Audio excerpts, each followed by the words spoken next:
La vente des poissons.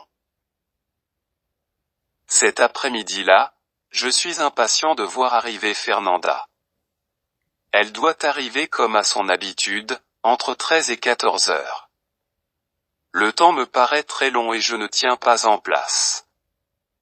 Mes yeux ne quittent pas le chemin de la montagne par où elle doit arriver. Fernanda, c'est ma nièce. Nous sommes encore très jeunes. Elle a environ 9 ans et moi entre 7 et 8 ans. Ma sœur Pureza s'est installée à Castro avec ses 2 enfants, Fernanda et Antonio. Elle s'est lancée dans la vente de poissons. Elle doit faire le tour des villages de la région pour vendre son poisson avec une mule. Fernanda a très vite remplacé sa mère pour faire la tournée à sa place, pour qu'elle puisse s'occuper de son petit frère Antonio et faire d'autres choses afin de mieux s'en sortir.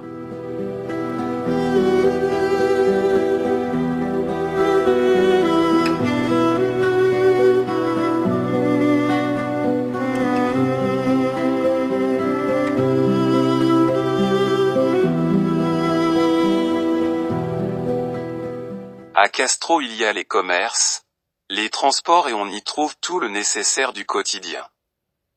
J'aime beaucoup cette charmante petite ville car c'est là où je suis né.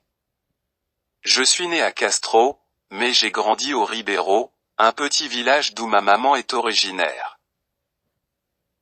Quand on vient d'ailleurs et qu'on arrive à Castro, on a l'impression d'arriver au bout du monde. La route s'arrête au bout de la ville et à cet endroit, un panorama extraordinaire sur les montagnes offre un spectacle qui m'a toujours fasciné.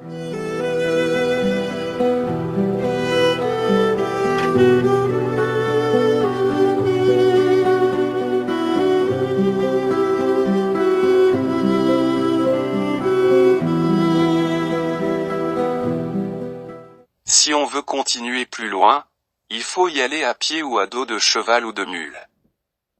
Des chemins de pierre mènent au village de montagne mais peu de gens extérieurs à la région passent par là. Fernanda se lève, se prépare et charge le poisson sur la mule. Elle doit être partie de Castro aux premières lueurs du jour pour arriver au premier village au moment où les gens se lèvent. Les villageois sont habitués à son passage et l'attendent.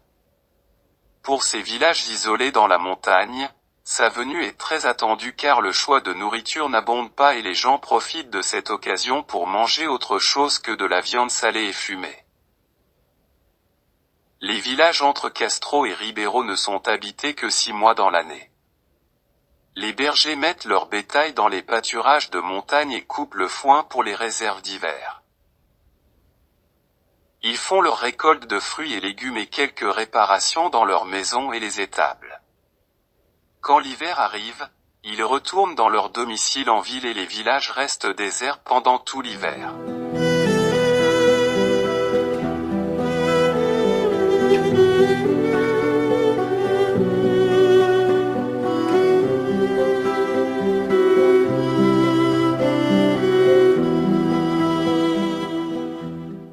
Castro se trouve à 10 km du Ribeiro.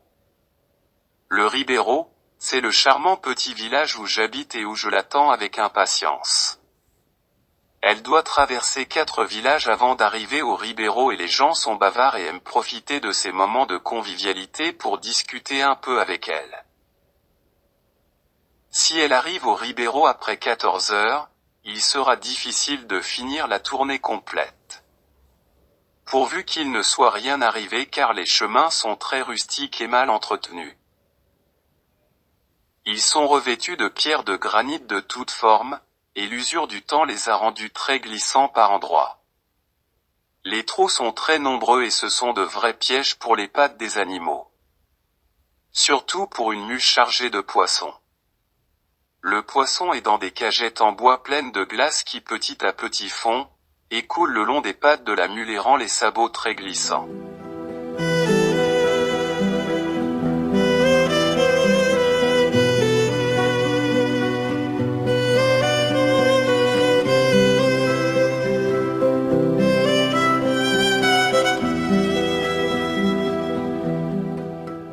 Je suis assis sur un banc de pierre sous le châtaignier majestueux devant la maison.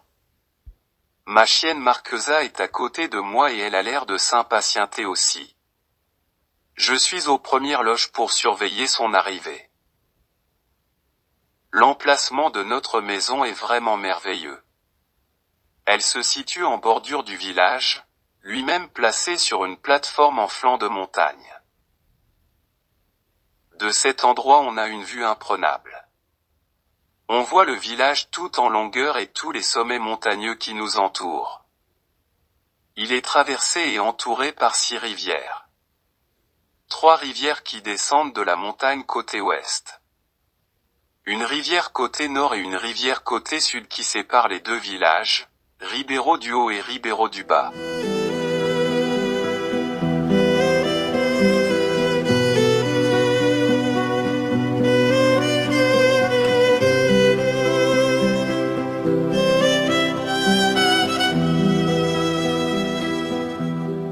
L'été, la quantité d'eau diminue et certaines rivières deviennent des ruisseaux. En hiver, ces ruisseaux se transforment en torrents impressionnants. Toutes ces rivières vont rejoindre un peu plus bas la plus importante qui fait frontière avec l'Espagne pour n'en former qu'une seule. L'Espagne se situe à peine à 30 minutes de marche par des petits sentiers pédestres très inclinés. En ligne droite, la maison n'est qu'à quelques centaines de mètres de la frontière espagnole. Je passe beaucoup de temps à contempler le paysage et je ne me lasse jamais du spectacle.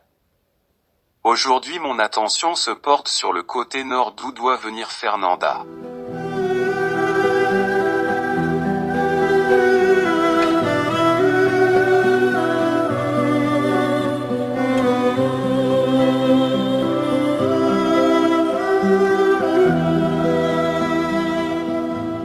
Youpi! Ça y est, je l'aperçois. Elle arrive tout en haut de la montagne, et tient le licol de la mule qui cherche à placer ses pas avec précision sur les pierres usées et irrégulières de ce chemin très incliné bordé de genêts, de chardons et de bruyères sauvages. Malgré l'habitude, quand je regarde au loin, je ne peux pas m'empêcher de contempler ce paysage très rare et sauvage parsemé de roches de granit en très grand nombre avec des formes extraordinaires et variées. Chaque rocher est différent et on peut voir toutes sortes de silhouettes dans ces empilements de roches qui offrent des ombres et des nuances inattendues. Mon âme d'enfant imagine souvent qu'il y a très longtemps, un géant habite ces montagnes et qu'il s'est amusé à empiler et à faire des dessins avec les rochers de la montagne. On peut y voir des monticules de rochers posés en équilibre qui tiennent comme par magie, et toutes sortes de figures différentes telles que des têtes de lézards, de tortues, etc. L'imagination n'a pas de limite pour les rêveurs et l'endroit est parfait pour ça.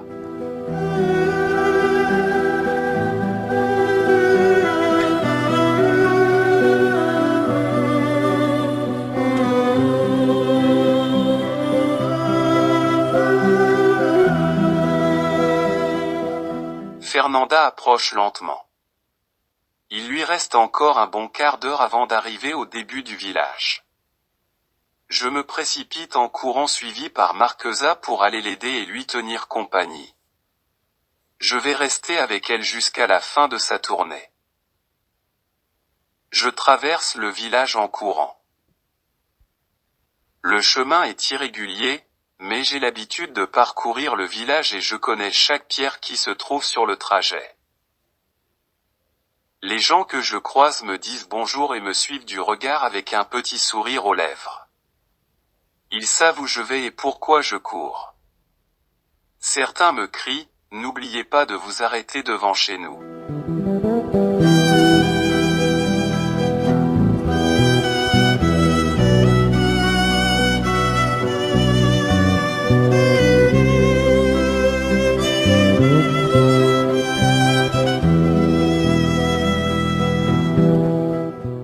Je suis arrivé au bout du village avant Fernanda. Elle a pour habitude de s'arrêter devant la petite chapelle qui se situe à l'entrée du village au bord de la rivière. La petite chapelle, c'est une représentation de la Vierge dans un petit autel fait en pierre de granit.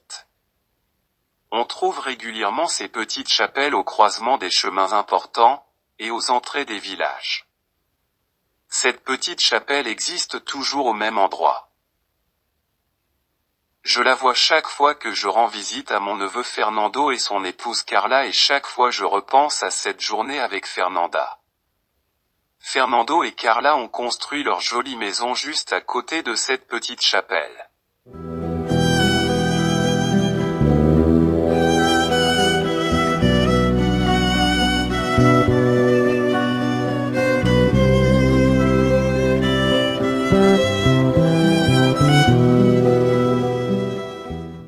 Fernanda arrive doucement en haut de la dernière descente. Quand elle me voit, elle me fait signe et on voit bien qu'elle est fatiguée et impatiente d'arriver. Marquesa monte la côte pour aller à sa rencontre. Nous sommes très contents de la retrouver. Entre nous, il y a beaucoup de complicité et on est toujours ravis de se retrouver.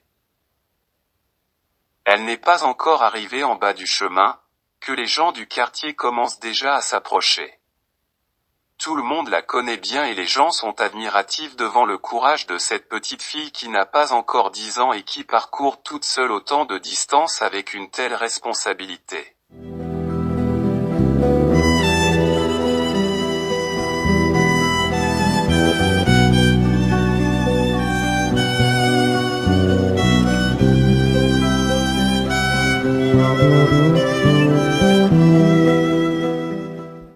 Fernanda arrive enfin et on l'embrasse chaleureusement. Son visage exprime la joie d'être arrivé jusque-là, mais on peut aussi y voir la fatigue. Je prends le licol de la mule et la place à côté de la petite chapelle, contre une pierre assez haute pour qu'elle puisse monter dessus et atteindre les cagettes de poissons. Les gens sont très chaleureux avec elle et la félicitent pour son courage car ils savent qu'elle a besoin de leur soutien. Les gens lui demandent des nouvelles de sa mère et de son petit frère. Sa mère a grandi au Ribeiro et elle est appréciée et reconnue par tout le monde. Les gens connaissent bien les difficultés qu'elle traverse, et savent qu'en achetant le poisson de cette petite fille, ils participent à améliorer leur quotidien.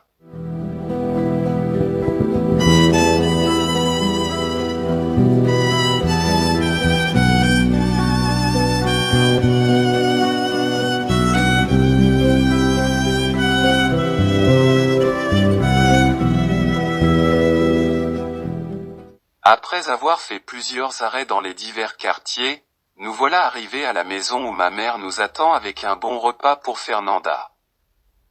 Depuis qu'elle est partie de chez elle, elle n'a encore rien mangé. Aujourd'hui elle est en retard par rapport à d'habitude.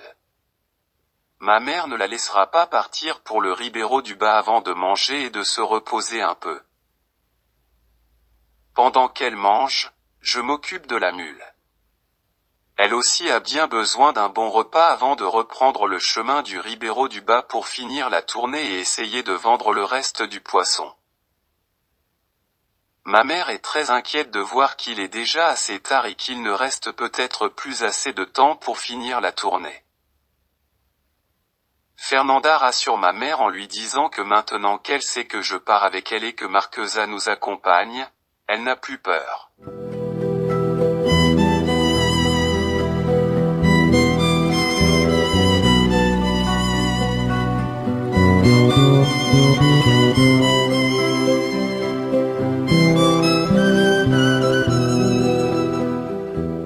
Quand nous partons pour le Ribeiro du Bas, le soleil est déjà très bas et commence à frôler le haut de la montagne. En sortant du village, nous nous arrêtons à la rivière qui coule une centaine de mètres après les dernières maisons, pour rafraîchir un peu le reste du poisson qui reste dans les cagettes. La glace qui recouvrait le poisson a déjà bien fondu et commence à être tachée par le sang du poisson.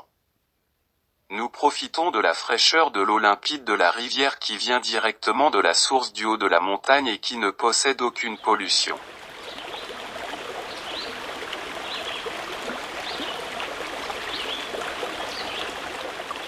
Nous lavons les cagettes et on replace le poisson correctement avec le reste de la glace propre qui reste, pour que le poisson garde ses qualités et un bon aspect. Nous en profitons aussi pour rafraîchir un peu la mule qui a les pattes toutes sales par les coulées de la glace qui fond et qui sent le poisson.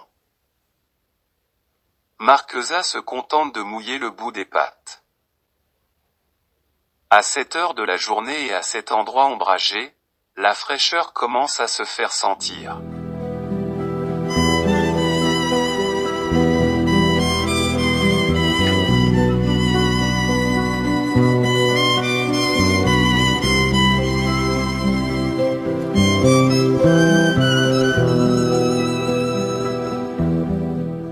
Nous repartons et commençons à gravir la calçada. Une calçada, c'est un chemin de pierre très raide. La pente est difficile et glissante à cause de l'humidité de la rivière et des feuilles de chêne tombées au sol. La lumière du jour diminue étouffée par les branches des grands chênes qui forment un tunnel au-dessus du chemin. Par endroits, quelques reflets de lumière traversent la végétation et viennent colorer partiellement le chemin et les murets de pierre recouverts de mousse. Marquesa fait des va-et-vient. Elle part en éclaireur et revient vers nous comme pour nous dire que tout va bien. Le son des cascades qui remontent de la rivière et le bruit des sabots de la mule sur les pierres de la calçada, résonnent sur les rochers.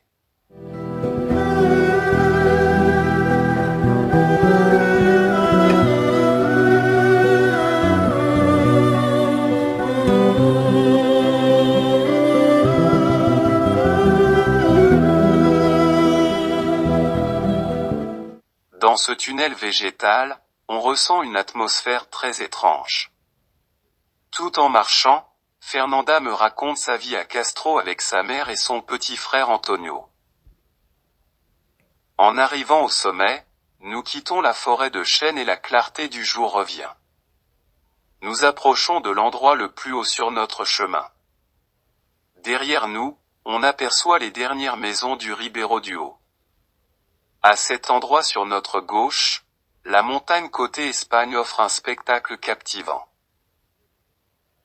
La rivière est tout en bas, on entend le bruit des nombreuses cascades qui soulèvent la vapeur blanche de l'eau qui vient frapper les rochers, et qui de temps en temps se repose dans les bassins bleus ou verts selon la lumière ambiante. Le soleil éclaire encore la pointe des cimes les plus hautes des montagnes espagnoles. L'ensemble du panorama offre un joli tableau agréable à regarder. Marquesa monte sur les rochers, pour gagner de la hauteur et améliorer son point de vue. Le Ribeiro du Haut est assez plat le long du flanc de montagne et un seul chemin le traverse dans toute sa longueur. Le Ribeiro du Bas est très différent. Les maisons sont accrochées à la pente et blotties contre le creux de la montagne. Il faut prendre plusieurs chemins très inclinés et étroits pour parcourir tous les petits quartiers. Il y a des maisons jusqu'à la rivière en bas de la montagne.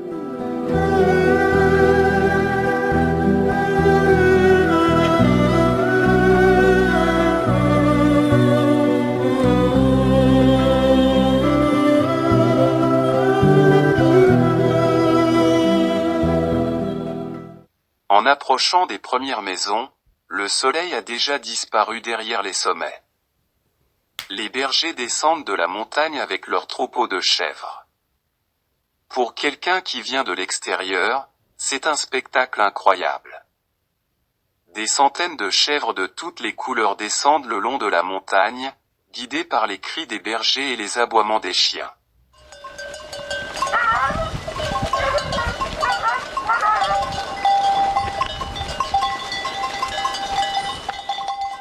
Nous ne pouvons pas nous attarder à regarder le spectacle. Nous accélérons le pas pour arriver aux premières maisons avant le troupeau, sinon nous allons être bloqués par le nombre impressionnant de chèvres. Les femmes sortent des maisons pour nous accueillir et commencent à faire leur achat de poissons. En très peu de temps nous sommes envahis par un raz-de-marée de chèvres qui continuent leur chemin comme si on n'était pas là.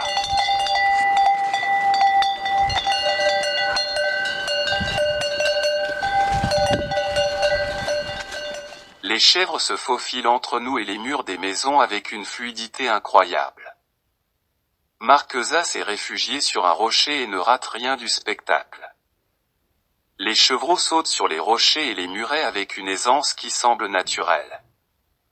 Ces petits acrobates ne semblent pas du tout fatigués par leur journée passée là-haut. Au milieu de ce tintamarre de clochettes et des cris des bergers, nous continuons à vendre notre poisson. Nous descendons petit à petit le village et les cagettes de poissons sont presque vides.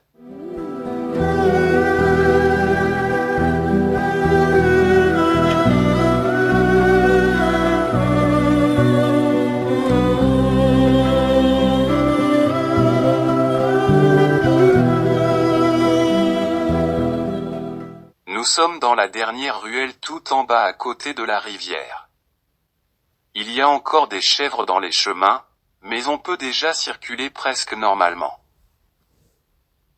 Je suis émerveillé devant les petits chevreaux encore trop jeunes pour aller dans la montagne, qui manifestent leur joie de retrouver leur maman qui rentre avec le ventre bien rempli et plein de lait. Un vieux monsieur m'observe, et il me propose de rentrer dans l'étable. Je ne cache pas ma joie en voyant tous ces petits chevreaux qui têtent leur maman et sautillent comme des petits fous. Le vieux monsieur s'approche de moi et me demande si j'en veux un. Sans hésiter, je lui réponds oui. Alors il me dit de choisir celui que je veux. Ce vieux monsieur vient de faire de moi le petit garçon le plus heureux du monde.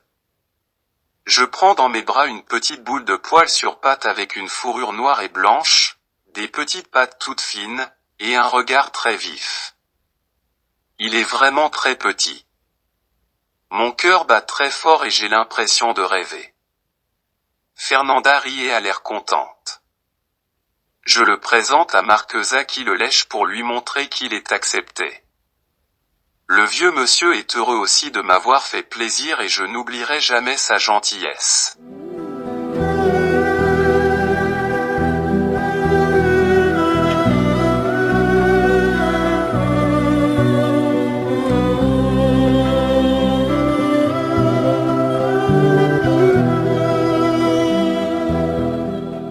Nous sommes arrivés aux dernières maisons tout en bas à côté de la rivière qui longe le bas du village, et qui fait frontière avec l'Espagne. La nuit commence à tomber.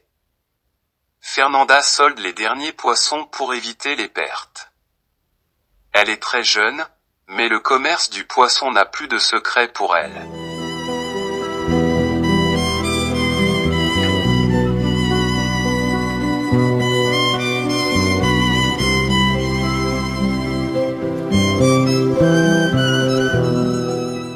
Nous remontons les ruelles du Ribeiro du Bas en longeant la rivière pour rentrer. Je suis content de repartir avec le petit chevreau dans les bras. Il est très léger et je le porte sans difficulté. Nous ne remontons pas le village parce que les chemins sont trop inclinés et la pauvre mule n'en peut plus. Le chemin qui longe la rivière suit une pente beaucoup plus douce et pour la mule ce sera moins difficile. La nuit s'est installée et on ne voit plus rien. Nous suivons le chemin en touchant le mur de pierre sèche qui borde les terrains de pâturage qui se succèdent le long de la rivière. Arrivés au bout de ce mur, l'obscurité est totale et nous ne voyons vraiment plus rien. Le ciel est entièrement couvert et il n'y a pas le moindre reflet de lune. On ne distingue plus rien du tout. Ni le chemin, ni les buissons, ni les pierres. Si la mule n'était pas là, nous serions perdus. Marquesa ne s'éloigne plus de nous et emboîte le pas de la mule.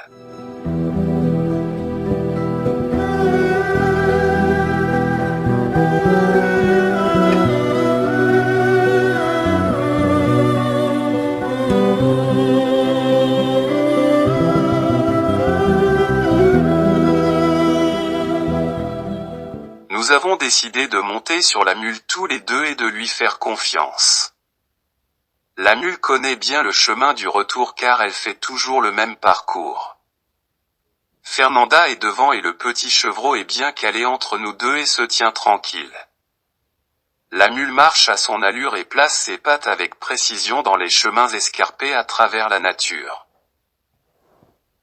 Là, on n'est plus sur des chemins carrossés mais plutôt des petits chemins naturels façonnés par le passage régulier des animaux et des bergers à travers les buissons de montagne.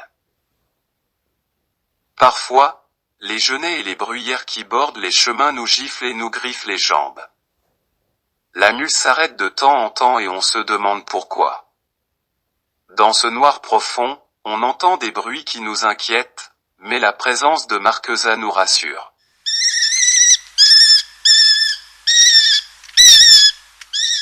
Parfois elle aboie et s'éloigne en courant, mais revient très vite. Nous parlons entre nous pour nous encourager mutuellement et ne pas céder à la panique.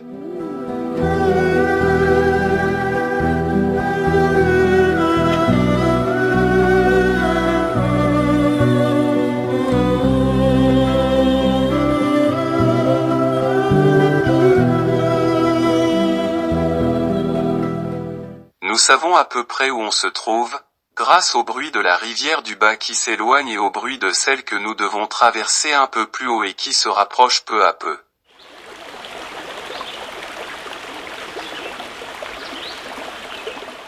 La rivière qui reste à traverser, est celle où nous avons lavé les cagettes de poissons dans l'après-midi et qui descend la montagne pour aller se jeter dans celle du bas qui fait frontière avec l'Espagne. Mais là où on va traverser, il n'y a pas de pont. Nous voici arrivés au bord du passage. Le bruit des chutes est impressionnant.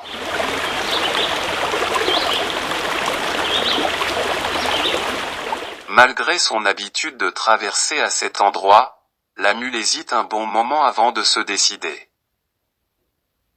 Pour traverser, la mule est obligée de s'immerger dans l'eau jusqu'au ventre.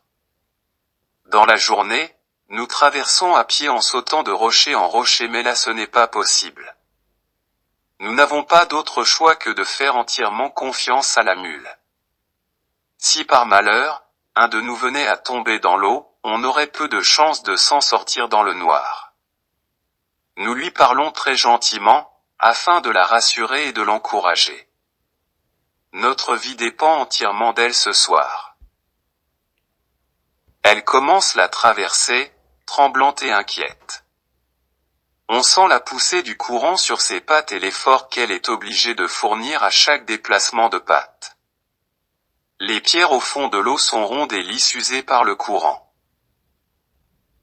L'hiver, le courant est beaucoup plus puissant, et la traversée devient impossible à cet endroit.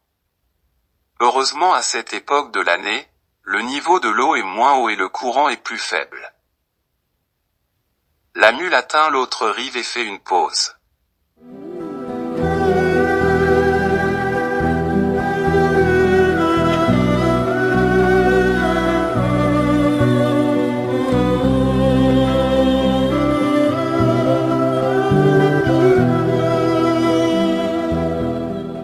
Nous la félicitons en la caressant pour lui montrer notre gratitude. Marquesa a pu sauter de rocher en rocher pour traverser. Nous sommes rassurés. La partie la plus dangereuse est franchie et la maison n'est plus qu'à quelques centaines de mètres plus haut. Quelques centaines de mètres dans le noir et par des chemins escarpés, cela semble très long.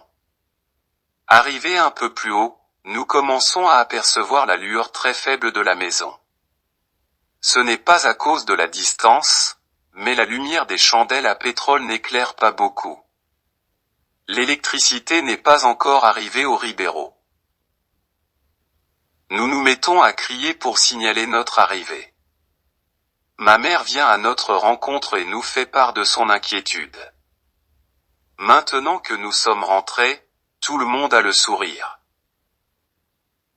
La famille fait la connaissance du petit chevreau. Fernanda s'occupe de la mule et moi je prépare un petit nid de paille pour le chevreau. Après un bon dîner de poisson et après avoir raconté notre journée au coin du feu, nous allons nous coucher. Fernanda repart pour Castro le lendemain matin. Je la raccompagne au bout du village jusqu'à la petite chapelle. On se dit au revoir avec regret, et nous sommes tous les deux impatients de refaire la prochaine tournée de poissons ensemble.